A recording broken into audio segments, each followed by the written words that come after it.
So, Chris, there's been a lot around at the moment around, as we touched on about the pandemic, mental health and well-being in the industry.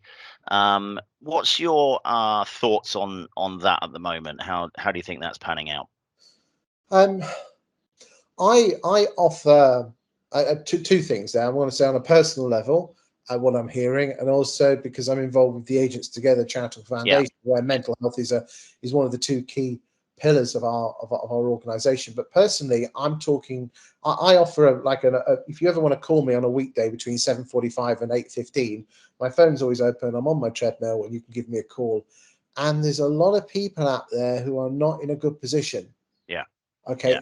Also, interestingly, is I interview, and this is pre-pandemic as well. When people go on my Watkin sofa, people who you look up into on this industry as titans, a lot of them are suffering from imposter syndrome as well.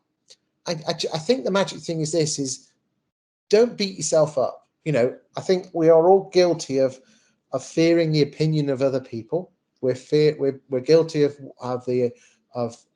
being judged by others, and in reality, most people are actually fearful. They're not judging you because they're worried what other people think of them. that's And I right. think the magic thing is be aware of what you're good at and what you're bad at. Enjoy the journey of of helping people move home. Don't necessarily worry about targets. Don't worry about the money, but the money will come. Because I'm a firm believer it's not what you earn, it's how you earn it that's important. And I Yeah, just sure. enjoy life and don't worry what other people think about you.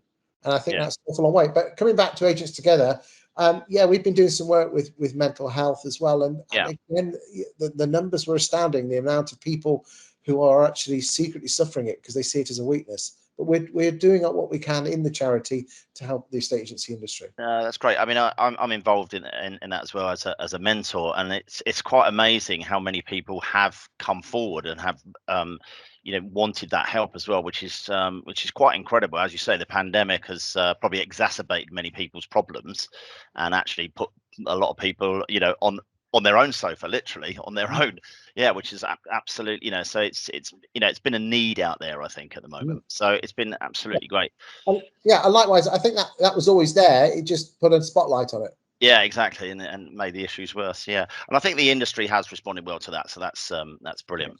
So, Chris, one final question before we go. What are your thoughts on, let's say, the next few years? I don't even want to say 5 years; it's too long. But hybrid, more hubs, more self-employed. Where do you see it going over the next period, Chris? There's a lot of noise being created in the self-employed model. The two big models being Keller Williams and EXP. I think EXP are doing a better job at telling a better story to agents within the industry. Keller are holding their own. They seem to be attracting people who are not estate agents to become estate agents. That's a brave approach, in my Yeah, opinion. To be very much the brutally honest, American model. to be honest with you, Nat, I don't think it really matters whether you're online, high street, hybrid, what your employment status is. The simple fact is that we're in a state agency, and our job is to help people move from one chapter of their life to another. Yeah, And if you are happier as a person, being the captain of your own destiny, working for yourself under an EXP brand, or simply yourself, or working for Connells, or working whoever you want to work for, quite frankly, it doesn't matter. So where will it go? I that's a think question. the industry is like a super tanker. I think the self-employed model will continue to grow. Will it take off like a rocket? No, it won't. There's a lot of people out there who are afraid. They've become addicted to the salary. I used to become addicted to the salary. There's been consolidation in the industry. Obviously with Countrywide Connells. and Connells. So I can see more consolidation. I can see also consolidation in bigger firms of like 10, 20 branches coming together. But still, at the end of the day, the still core of the market is going to be the mum and pop one-man branch estate agents. My heart does go out to those because it's hard work. You're trying to put the houses on the market, but how do you put your time and effort in to find out where great prop tech comes in? Yeah, There's an amazing prop tech out there that can save you a lot of time and effort, but you don't know what to do. I mean, a big shout out to Simon Whale at Kerfuffle. They do free consultations where they look at your business. So just I think the best thing you can do, and this is to anyone in the industry, is know where you are, know your numbers, and decide where you want to go. Decide how you want to earn your money, how you earn it, and if you can, take a step back this Christmas and just reflect, ask the questions, join the Facebook groups of the estate agents, and ask get involved in the social aspect of social media at least. Yeah, there's so many groups out there. I mean, everyone, you're on your own, but you don't need to be alone as an estate agent. And I think the magic thing is this: there's a lot of people out there who are going through the same issues that you are. But if you don't put your hand up and ask the questions, I mean, I've seen this happen a few times in the Midlands, where why don't you pick up the phone to an estate agent in the next town from you and say, I've really admired what you do from afar. Do you mind if I take you out for a coffee? Just, we're not competitors. Just to find out. I love that. I certainly would have done when I was an agent. You're always very much competitive, but if someone had called me and given me a free lunch, absolutely. Honestly, people love that. And what's stopping you? Yeah. And it comes back down to the agent, Agents Together. There are people who are in their 60s who have a mentor from Agents Together. Makes a lot of sense. Actually, Chris, one last thing. You and I both are advocates of the social media and the platforms surrounding that, and of course content, as we publish, as you know, Estate Agent Today, etc. That's where we are now. What's your message out there to agents in terms of embracing the social channels and content in particular? The magic thing with social media and creating content is the content helpful to the person reading it, or is it helpful to you? And where 95% of estate agents and letting agents go wrong with their content is that it's selfish, not self. All about their awards and how many offices and all that sort of stuff. As I've heard you say, no one cares. Well, no one does care. I mean, I call it the get or give question. Are you posting this to try and get something, or are you posting this to try and give something? And if you look at most estate agents' website and Facebooks, if you're posting a listing of yours, well, you're posting it to try and get something. And if you're posting something about how wonderful you are, you're posting it to try and get something. And when someone does something when they are trying to get something, that switches people off. Your job as an estate agent and letting agent is to get people to be attracted to you, to be an attraction agent. And you do that by creating content which is attractive.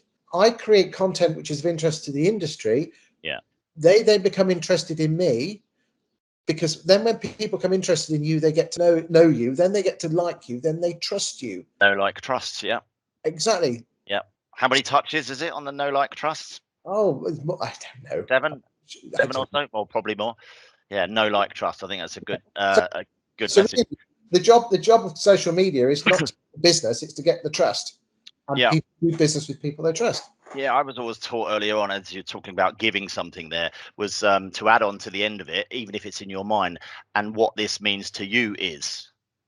What does this mean to that person you're talking to? If you can convert it to that, what it means to you is, then okay. But one little thought is where a lot of people go wrong with this giving lark. I give without expectation of return. Okay. And someone there will be a return somewhere down the line, but may not be with that person. But trust is transferable. Yeah. So if you give someone half an hour of your time, you might not get any business from them, but they might be down the pub with their mate who says you need to go and see that guy. He knows what he's talking about. But you will never know that conversation took place. No, that's right. Spread a little happiness wherever you go. Quite. So that's that's my mantra. That's why I'm happy to talk to people on my treadmill every morning. I'm not getting any business. I never sell anything. I mean, if you look at my social media posts, when was the last time you saw me talking about my ghostwriting services? No, you're right. You're right there.